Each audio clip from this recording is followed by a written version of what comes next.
Bonjour à tous, je suis ravie de vous retrouver dans cette nouvelle vidéo.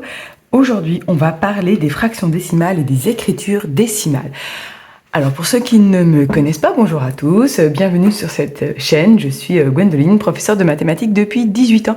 J'ai enseigné pendant 16 ans et demi dans un collège et puis on va dire depuis 1 an et demi, je suis à mon compte maintenant. Donc je donne des cours particuliers en ligne ou en présentiel.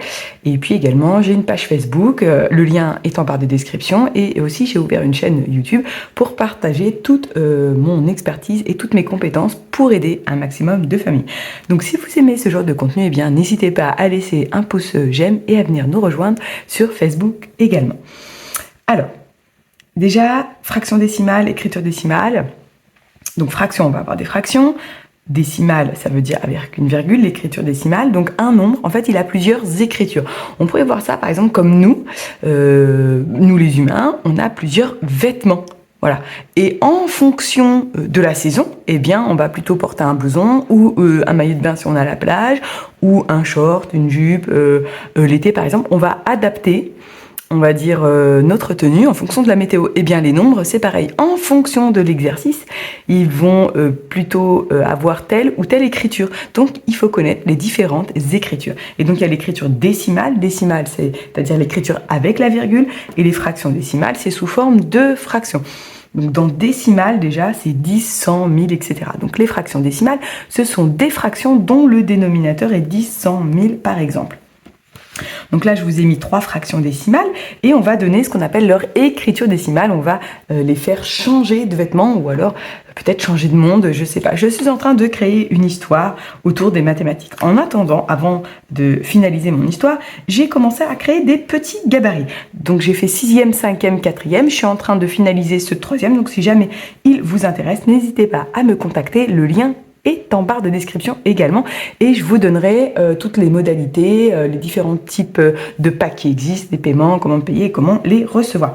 Donc en fait j'imprime et je plastifie. Donc là c'est un petit gabarit que j'ai fait pour moi. Voilà, c'est les nombres. Donc il y a les nombres entiers partie gauche et j'ai rajouté la partie décimale à droite. J'ai mis des petites couleurs exactement pour que ce soit visuel pour tous les enfants d'ici. Donc sur cette chaîne, surtout on ne se choque pas.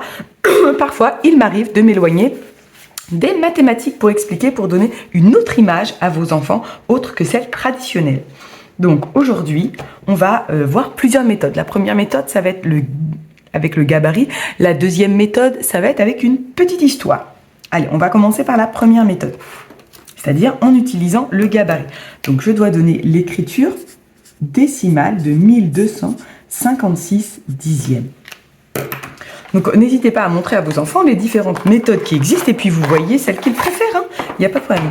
Il y a autant de méthodes pour comprendre des mathématiques que de personnes sur Terre. Donc, pardon, excusez-moi. Voyons voir.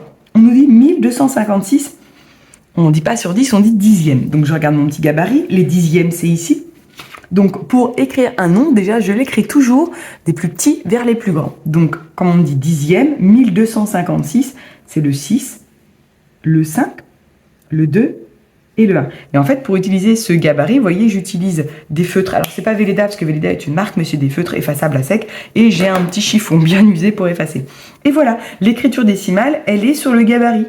Donc, je n'ai plus qu'à compléter. 1256 dixièmes. Hop, j'ai oublié ma virgule. Voilà. J'efface et je vais utiliser mon gabarit pour le deuxième exemple. Donc, on me dit 457 millième. En fait, pour lire les fractions, on dit 457 000 et on rajoute ième. Donc là, je regarde mon gabarit. Millième, c'est ici. Le troisième chiffre après la virgule. Donc, je commence par écrire le 7, le 5 et le 4. Et donc, forcément, dans les unités, c'est un 0. Il me faut forcément un chiffre avant la virgule. On va faire le dernier exemple. 374 centièmes. J'efface mon gabarit. Je complète, donc 374 centièmes. Les centièmes sont ici. Donc j'écris 374. Et voilà, je n'ai plus qu'à recopier ce que je vois. 3,74. Voilà comment trouver l'écriture décimale en utilisant mon gabarit. Maintenant, nous allons ranger ce gabarit et voir une autre méthode que j'avais expliqué sur ma page Facebook. Donc si vous me suivez, peut-être que vous la connaissez. Donc je vais reprendre les 3 nombres que je vous avais donnés au début. 1256 dixièmes. Alors surtout, on ne se choque pas. Donc ici, on a un nombre 1256 sur 10. Hop, le nombre, je ne sais pas donc où, ici, hop, il va descendre, il passe par le petit pont, donc il descend, il passe par le petit pont, tac. Et ensuite, on doit compter le nombre de chiffres, le nombre de zéros dans 10. J'en ai qu'un, donc j'ai qu'une place sur les dixièmes, et donc la virgule est devant. J'avais déjà utilisé cette petite technique-là et je sais que une professeure des écoles l'a utilisée, ou une AESH, je crois que c'est une professeure des écoles, pour débloquer certains élèves. Elle m'avait dit que ça avait fonctionné, donc j'étais super contente de cette méthode. Donc le 457, hop, il descend, il passe par le petit pont, je compte le nombre de zéros dans 1000, 1, 2, 3, il y a 3 places, 1, 2, 3, ah, la virgule est donc juste avant, et il faut que je rajoute donc un zéro. Voilà. Je vais faire le 3e exemple. 374 centièmes. Hop, le nombre, il descend, il passe par le petit pont. Je compte le nombre de zéros qu'il y a dans 100. 1, 2, donc j'ai 2 places. 1, 2, hop, la virgule est donc ici. Et voilà la deuxième explication.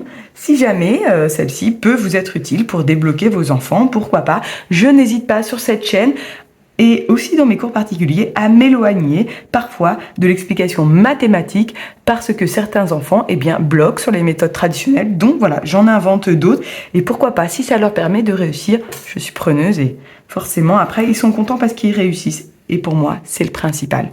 Eh bien écoutez, voilà, cette petite vidéo est maintenant terminée. J'espère que ces 2 méthodes ont pu aider vos enfants à comprendre comment passer de la fraction décimale à l'écriture décimale.